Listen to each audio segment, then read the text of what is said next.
వ్యాపారం చేస్తున్నారు. ఎప్పటి నుంచి చేస్తున్నారమ్మా వ్యాపారం? 20 సంవత్సరాల నుంచి. ఎట్లా జరుగుతుంది వ్యాపారం? పర్లేదు, బాగుంది.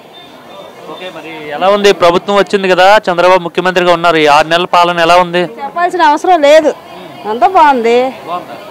ఏం బాగాలేదు అంటున్నారు అందరూ. ఎవరు బాగలేనిది ఎవరికంట? జగన్ ఉండేటప్పుడే బాగుంది, చంద్రబాబు వచ్చిన తర్వాత ఏం బాగాలేదు అంటున్నారు. అందుకే అంత చిత్తుగా ఓడిపోయాడు. బాగుందిగా, చాలా బాగుంది. అనుకోవాల్సిన పరిస్థితే లేదు అసలు. గ్యాస్ సిలిండర్లు వచ్చినాయా మీకు? రాలే, వస్తే జనవరి నుంచి అండి. ఏం బాగుంది? గతంలో ఏం బాగాలేదు, ఇప్పుడు ఏం బాగుంది మీకు? ఏమోనండి, మాకు మాత్రం బాగుంది. ఆయన వస్తే బాగుంటుంది అనుకున్నాం, అలాగే వచ్చింది. దానికి పవన్ కళ్యాణ్ అభిమాని నేను. ఆయన అంటే ప్రాణం, అంతే. ఎందుకు ప్రాణం? పవన్ కళ్యాణ్ వల్లే చంద్రబాబు నాయుడు కూడా ఓటేసాను నేను, అంతే. లేను, ఫస్ట్లో వేయలేదు, చెప్తున్నాను కదా. మా నాన్న వాళ్ళ దగ్గర నుంచి రామారావు పార్టీ, తర్వాత పవన్ కళ్యాణ్ గురించే వేసా. చంద్రబాబు నాయుడుకి కూడా బాగుంది, పరిపాలన చాలా బాగుంది. అందరికీ అభివృద్ధి ఉంటుందా? ఉండిద్ది. వాళ్ళు దేవుళ్ళు అండి, దేవుళ్ళు అభివృద్ధి చేయకుండా ఉంటారా ఏంటి? పవన్ కళ్యాణ్ దేవుడు అంటున్నారు చాలా మంది. దేవుడు అందుకే పోయాడు. అందుకే దేవుడికి దండం పెట్టారు. కానీ వస్తాను అంటున్నాడు. అసలు వైసీపీ అన్నదే ఉండదు చరిత్రలో చెప్పుకోవాలి పిల్లలకి. గతంలో వైసీపీ ప్రభుత్వం ఉండేది అని చెప్పుకోవటమే, అంతే. బలాదూరే, ఏదొచ్చినా బలాదూరే. ఏం చేయలేదండి చంద్రబాబు నాయుడు. మొన్న మేము వరదల్లో మునిగిపోతే ఎంత చేశాడో తెలుసా? అసలు మేము దేవుడికైనా దండం పెడతాం, లేదు కానీ ఆయన పెడతాం, అంతే. చాలా చేశాడు. 25,000 ఇచ్చాడు. ఏ నా కొడుకు ఇస్తాడు 25,000? ఇస్తాడా? ఇచ్చాడు. మాకు ఎప్పటికప్పుడు తిండి, టిఫిన్, పాల ప్యాకెట్లు, భోజనాలు అన్నీ ఇచ్చారు. డాబా నుంచి తీసుకొచ్చి ఇచ్చారు. డాబా మీద ఉన్న బాగా జరిగింది. అదే ఆ టైంలో వైసీపీ ఉంటే మాత్రం సంకనాకి పోయేవాళ్ళు, చాలా మంది చచ్చిపోయేవాళ్ళు తిండి తిప్పలు లేకుండా. ముందు మునకటమేమో కానీ తిండి తిప్పలు లేకుండా చచ్చేవాళ్ళు. మాకు చాలా బాగా చేశారు.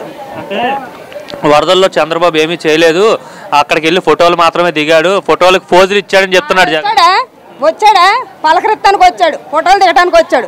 ఆయన 70 వయసులో వచ్చాడు. నైట్ పూట చీకట్లో వచ్చి అందరిని పలకరించాడు. వాడు ఎందుకు వచ్చాడు? ఇలా ఊపడానికి వచ్చాడు. నేనుండే బాగా చేసేవాడిని అని చెప్తున్నాడు జగన్. వరదల్లో నేనైతే ఇంకా బాగా సాయం చేసేవాడిని. బాగా చేసేవాడు. చెప్తే గుట్ల శవాలు పడిపోయాయి. అలా ఆడుంటే మాత్రం వాళ్ళు లేడు కాబట్టి బాగుంది. కరోనా టైంలో బాగా ఆదుకున్నాను కదా, ఆ విధంగానే ఆదుకున్నాను. చచ్చిపోయారు తిండి తిప్పలు లేకుండా. ఆవాజాన్ని చచ్చిపోయారు. లేదండి, వైసీపీ పడిపోయినట్టే, లేకను కూడా లేకదు, అంతే. వాళ్ళు ఇచ్చిన బిల్డప్లు, వాళ్ళు ఇచ్చిన ఆడవాళ్ళు ఒక్కొక్కరు రాజకీయాలు, వాళ్ళు మాట్లాడిన మాటలు, వాళ్ళ మాటలే వాళ్ళ గోతులు తీసి చెప్పాలంటే, వాళ్ళ మాటలకి, వాళ్ళ పొగరు మాటలు, వాళ్ళు నోరు అదుపు లేని మాటలకే వాళ్ళు ఓడిపోయారు, చెప్తున్నాను, అంతే. అంటే ఇప్పుడు రాజకీయాలు చేయట్లేదా వీళ్ళు? తెలుగుదేశం వల్ల అందరికి ఇస్తున్నారు పథకాలన్నీ. అందరికి ఎందుకు ఇస్తున్నారు? ఇచ్చేవాళ్ళకి ఇస్తారు, అంతే. వాళ్ళకి తెలుసు ఏది ఎలా చేయాలో తెలుసు. ఆడికేం తెలియదు. తండ్రి సంపాదిస్తే పదవి తీసుకొచ్చుకొని పెట్టుకున్నాడు, అంతే. ఆడికేం తెలుసు రాజకీయం? బుడ్డనాయలకి చంద్రబాబు నాయుడికి తెలిసినంత తెలుసా? తెలీదు. చంద్రబాబు ముసలోడు అయిపోయినాడు, ఆయనకి ఎందుకు రాజకీయం? అనుభవం ఉంది, ముసలోడు కాబట్టి అనుభవం ఉంది. వీడికేముంది?